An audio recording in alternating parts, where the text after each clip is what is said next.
Hi, this is Heda, and I'm a Filipino, and I wanted to just say something to Ms. Amanpour of CNN, and I think it is important to do so because of all these things that are coming out of foreign media about the Philippines and about what's happening with press freedom or free speech in the country and everything else. Okay, that is the narrative of the Filipino currently.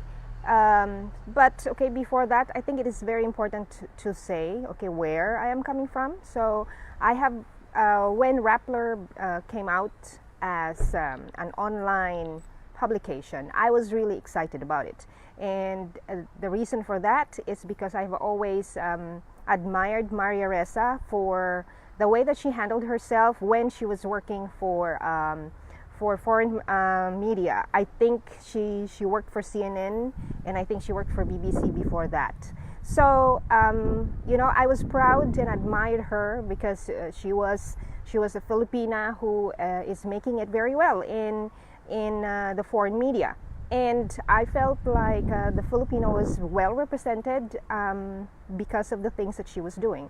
And so when Rappler came out, I was excited because I thought that great, because all the experiences that she has, she would bring it to the country, and that means that we would have a world-class kind of media that is locally based. It can't get better than that. That's what I thought. So I followed her. I followed Rappler, and then Duterte came into the scene. And I know that before Duterte won, Rappler still ran stories that were very fair, still fair. And I knew that because I was still a follower then. What came about, the changes that came about was when Duterte won. And I think it was really a big slap on Maria Ressa and Rappler and everything else that they stand for, because we Filipinos know what they stand for. They stand for the opposition. They stand for whatever is against the government, and there's nothing wrong with that. What is wrong is the way that they present themselves outside into the world, and the lies that they are making people think. Even you, Amanpour, is buying into it. So why is this important to us Filipinos? Because we as a people just wanted to become independent in the sense that we wanted to govern ourselves. That has always been what our president has said, and that's the reason why Filipinos have come out from the woodworks in order to defend him in social media, because of the attacks that mainstream media is pouring into our country, into our government, and even trying to be to make us Filipinos look like we cannot think for ourselves, and that is not fair. And so what I wish, and what I think most of the Filipinos wish, whether you are pro-government or against government, I think what we all wish is for fairness, that when foreign media runs stories on the Philippines, you don't just run one side of it. For instance, this thing where many of you foreign media have written stories and published articles regarding the arrest of Maria Ressa, but then in most of these, like Forbes, and then there was a BBC article, and there were some other articles. I think was it South China Morning Post or something like that. All of you, you don't even talk about the fact that Maria Ressa and Rappler, and the writer of that article that started this whole issue of cyber libel against Maria Ressa, they have been sued by a private citizen with the name of Mr. King. Nobody talks about it, and if there's even a small mention about it, there are no details about the fact that this story came about since 2012, way before Duterte was president. When there is mention about this issue, there's only the mention that the NBI reopened this case in 2018.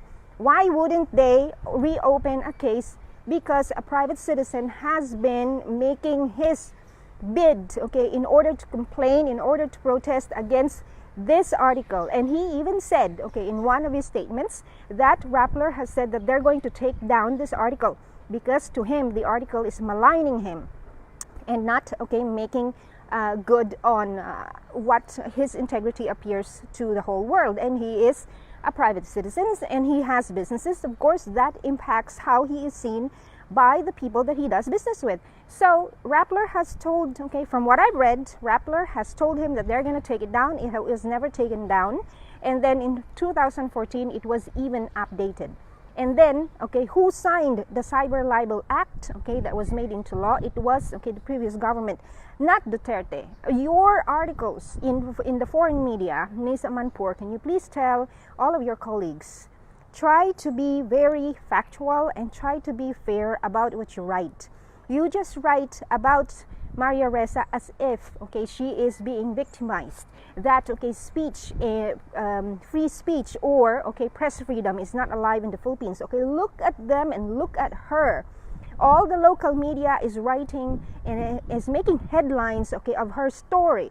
Okay, you know, it's very funny because one journalist also mentioned that when you as a journalist, okay, is the story itself, okay, that kind of makes it all look wrong because, okay, you're the one who's supposed to write the story and it's not your staff, okay, or your employees who's supposed to be writing about you, okay, as if you are made victim of all this thing when you are not saying the truth behind your article, which, okay, is maligning some other person who is a private person, not the president. And so sorry, Joe. I don't know why, okay, Facebook did not notify that I'm going live. Anyway, I have probably been flagged as somebody who needs to be looked at because, okay, I am pro-government. Anyway, what I'm trying to say, okay, is this. And, you know, I'm just one voice, but I feel that there are many Filipino people who wish, okay, for Amanpour and all these foreign media to please, you know, you should not be saying something like Albright, who says that, okay, she is my friend, release her. What has friendship got to do with our laws? Okay, a sovereign state has the right, and its people has the right to govern ourselves and, okay, to enforce our laws. And Maria Ressa has the right to defend herself. But, okay, you are making this thing all about press freedom when it's only her and Rappler who are being sued by a private citizen, and you're making it look like the government is going against all media, and that is a lie. So could you please rectify what you are saying out to the world, because it doesn't even hold you up high in terms of integrity. Your credibility, foreign media and all media as a whole globally, your credibility is being jeopardized because of the things that you write, which are not fair, and is always one-sided, and it's always for your own purposes, whether it's to help a friend or to help a corporation or to forward a certain idealism. We, the people, also have a right to be heard. We, the people, also have the capability to think. Your foreign media is making it look like the Filipinos are not capable of critical thinking. And that, okay, is not right. It is not just off, it is very condescending. And so it's also about all this. I always hear this, and I always see these things on comments, especially by people who are not Filipinos, okay, who know nothing about our country and about what we are fighting for. They talk about, okay, this populist idea that our president won because, okay, of a blogger, or because of bloggers who are being paid, who are actually trolls and all that. Okay, look, we are real people. We are people who are tired because of everybody dipping their fingers into our affairs. Okay, that is what this is all about. So please, okay, Ms. Amanpour of CNN and all other foreign media, could you please write your stories matter of fact, putting all the details in place, both sides of the story, 3 sides of the story out there, so that people will make their own decisions about, okay, who's right, who's wrong, who's not fair, and who's using the media in order to forward their own ideas and not making people swallow what it is that you think is right for us, because that is not, okay, what your job is. Your job is to present all facts, not to decide for ourselves. Thank you.